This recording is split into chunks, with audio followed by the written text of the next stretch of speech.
మన భారతదేశం ఆధ్యాత్మికతకు నిలవు. వింతలు రహస్యాలను దాచుకున్న అనేక ఆలయాలు ఉన్నాయి. సనాతన విష్ణు ధర్మ తెలుపుతూ కొండ కోణంలో ఉన్న అనేక ఆలయాల్లో కొన్ని స్వయంభు ఆలయాలు కాగా మరికొన్ని మానవ నిర్మితాలు. వీటికి సంబంధించిన రహస్యాలు ఇంకా చాలా పరిశోధనలు చేయవలసి ఉందని చెబుతాయి. ఈ రహస్యాలలో ఒకటి దేశంలోని అత్యంత ధనిక దేవాలయాలలో ఒకటైన కేరళలోని తిరువనంతపురంలోని శ్రీ అనంత పద్మనాభ స్వామి టెంపుల్ ఆలయంలో ఒక ద్వారం ఉంది. అది 7వ ద్వారం. ఈ ద్వారం ఇంకా తెరుచుకోలేదు.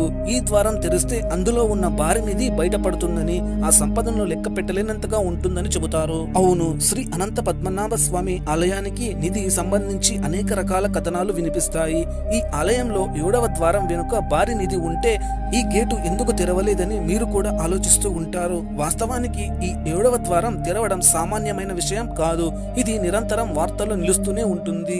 అయితే అసలు ఈ ద్వారం ఎలా మూసేశారో మీకు తెలుసా? ఈ గేట్ ప్రత్యేకత ఏమిటి? ద్వారం తెరిస్తే ఎంత నిధి ఉంటుందని అంచనా వేయగలరా? అసలు ఈ టెంపుల్ యొక్క కథ ఏంటో ఇప్పుడు మనం తెలుసుకుందాం. శ్రీ అనంత పద్మనాభ స్వామి విష్ణు దేవాలయం 6వ శతాబ్దంలో ట్రావెన్కోర్ రాజులచే నిర్మించబడి ఉంటుందని 9వ శతాబ్దపు గ్రంథాల్లో పేర్కొనబడింది. దేవాలయంలో ఈ రాజులు తమ సంపదలన్నీ దాచుకున్నారని చెబుతారు. ఇప్పుడు ఆలయ నిర్వహణ బాధ్యత రాజకుటుంబంపై ఉంది. ఆ ఆలయంలోని 7వ నేలమాళిక అంటే ఆ గదులు ఉన్నాయి. వాటిలో 6 గదులు తెరవబడ్డాయి. ఈ గదుల్లో చాలా విలువైన వస్తువులు కనుగొనబడ్డాయి. అయితే 7వ ద్వారం ఇంకా తెరవలేదు. తెరవడంపై నిషేధం కూడా ఉంది.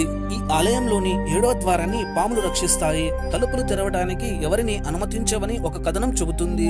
భక్తుల నమ్మకాల ప్రకారం ఒకసారి ఒక వ్యక్తి 7వ ద్వారాన్ని తెరవడానికి ప్రయత్నించినప్పుడు తను పాము కాటుతో మరణించాడు. నిజానికి ఈ తలుపు ఉక్కుతో తయారు చేయబడి ఉంటుంది. ఈ తలుపులపై 2 పాముల చిత్రాలు కూడా ఉంటాయి. ఈ తలుపుకు తాళం ఉండదు. అయితే ఈ ద్వారాన్ని తెరవడానికి వేరే మార్గం ఉందని అంటారు.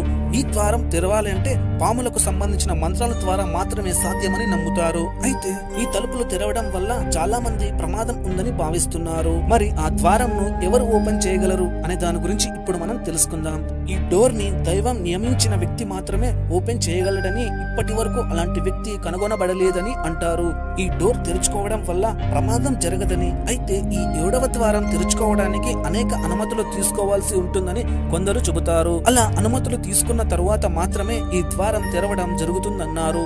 చాలా మంది 7వ ద్వారం లోపల ఉన్న ప్రాంతాన్ని శపించిన ప్రాంతం అని కూడా భావిస్తారు. ఈ 7వ గదిలో చాలా బంగారం దొరుకుతుందని చెబుతారు. ఎందుకంటే ఇంతకు ముందు 6 డోర్స్ తెరిచినప్పుడు విలువైన సంపద లభించింది. బంగారం, వజ్రాలు వంటి విలువైన సంపద లభ్యమైంది.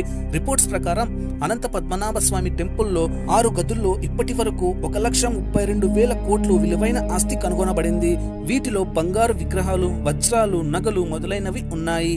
అయితే 7వ ద్వారం తర్వాత ఉన్న గదిలో చాలా బంగారం, విలువైన సంపద ఉందని, అది దేశ ఆదాయాన్ని గణనీయంగా పెంచుతుందని కొంతమంది చరిత్రకారులు ఊహిస్తున్నారు.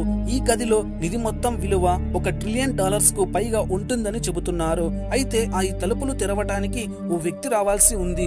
వచ్చే వరకు ఎదురు చూడాల్సిందే అని అంటున్నారు. అయితే రహస్య ఖజానా తలుపు గరుడ మంత్రం జపించే జ్ఞానం తెలిసిన ఉన్నత స్థాయి సాధువుల ద్వారా మాత్రమే తెరవబడుతుంది. ఎవరూ మరే విధంగానూ తలుపులు తెరవలేరు. అయితే ప్రస్తుతం ఇంతటి శక్తివంతమైన సిద్ధ పురుషులు ప్రపంచంలో ఎవరూ లేరు అని చెబుతున్నారు. ఎమిలీ గిల్క్రిస్ట్ హచ్ రచించిన ట్రావెన్కోర్ ఏ guide book for the visitor అనే పుస్తకం 1931లో వాల్ట్లను తెరవడానికి ప్రయత్నించిన వ్యక్తులు బృందాన్ని గుర్తు చేసుకుంది. నాగుపాములతో నిండిన ఈ తలుపులు తెరవడానికి వెళ్లినప్పుడు పాముల దాడితో అక్కడి నుంచి ప్రాణాల కోసం పారిపోవాల్సి వచ్చిందని పేర్కొన్నారు. 1908లో అదే విధంగా చేసిన ప్రయత్నం విఫలమైందని ఏ guide book for the visitor పుస్తకంలో పేర్కొన్నారు. 2011లో కేరళ హైకోర్టు ఇచ్చిన తీర్పును పక్కన పెట్టి ఈ దేవాలయ పరిపాలనా హక్కులు ట్రావెన్కోర్ కుటుంబానికే చెందుతాయని స్పష్టం చేసింది. జస్టిస్ యుయు లలిత నేతృత్వంలోని ధర్మాసనం ఆలయ యాజమాన్య హక్కులపై దాదాపు 9 ఏళ్లుగా కొనసాగుతున్న వివాదాలకు ముగింపు పలుకుతూ తాజాగా కోర్టు తీర్పును ఇచ్చింది. చివరి పాలకుడు మృతి చెందినందున రాష్ట్ర ప్రభుత్వమే ఆలయ యాజమాన్య కమిటీని నియమించాలనడం చెల్లదు. రాజకుటుంబానికి వారసులు లేనందున ఆస్తులని ప్రభుత్వానికే చెందుతాయన్న న్యాయపరమైన నిబంధన ఈ కేసుకు వర్తించదు. ట్రావెన్కోర్ పాలకుడి నియంత్రణలో ఆలయ యాజమాన్య కమిటీ కొనసాగుతుందని తెలిపింది. ట్రావెన్కోర్ రాజు కుటుంబానికి ఈ ఆలయంపై ఉన్న హక్కులు కొనసాగుతాయి.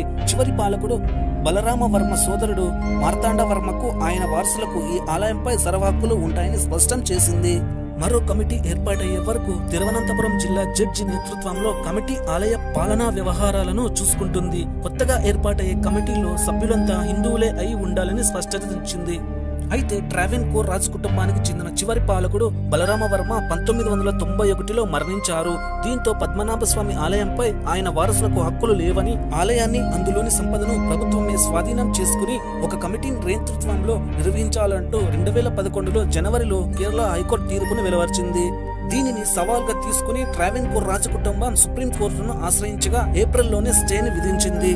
అయితే చివరికి లాయర్ గోపాల్ సుబ్రహ్మణ్యంను అమికస్ క్యూరీగా నియమించింది. నేలమాలిగా బిలో అద్భుత శక్తులతో కూడిన అపార సంపద ఉన్నందున తెరవరాదంటూ అభ్యంతరాలు వ్యక్తం కావడంతో దీనిపై ఎటువంటి ఆదేశాలు ఇవ్వలేదు. ఈ మేరకు సీసీ కెమెరాలు, భద్రతా సిబ్బంది నిఘా మధ్య మొదటి గదిలోని సంపద లెక్కింపు కూడా చేపట్టారు. అనూహ్యంగా 1000 కోట్ల విలువైన సంపద ఉన్నట్లు అంచనాలు వెలువడంతో ఈ ఆలయం ఒక్కసారిగా ప్రపంచ దృష్టిని ఆకర్షించింది.